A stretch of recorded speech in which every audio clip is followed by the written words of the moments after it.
Praise the lord. నేటి వాగ్దానము. పడమటికి తూర్పు ఎంత దూరమో ఆయన మన అతిక్రమములను మనకు అంత దూరపరిచి ఉన్నాడు. కీర్తనల గ్రంథము 103వ అధ్యాయము 12వ వచనము. మంచు విడిపోనట్లుగా నేను నీ అతిక్రమములను, మబ్బు తొలగునట్లుగా నీ పాపములను తుడిచివేస్తున్నాను. నేను నీ విమోచించున్నాను, నా యొద్దకు మల్లుకొనుము అని ప్రభువు యెహోవా సెలవిచ్చున్నాడు.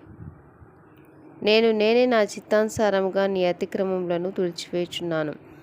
నేను నీ పాపములను జ్ఞాపకం చేసుకొనునని ప్రభు అంటున్నాడు.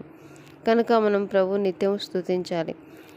మన అతిక్రమములకై యేసుక్రీస్తు ప్రభు సిలువలో బలి గావించబడ్డాడు. ఆయన మన పట్ల చూపిన కృపకు మనము నిత్యము ఆయనను స్తుతించాలి, ఆరాధించాలి. కాబట్టి యేసుక్రీస్తు ద్వారా మనము దేవునికి ఎల్లప్పుడూ స్తుతియాగము చేయొచ్చు.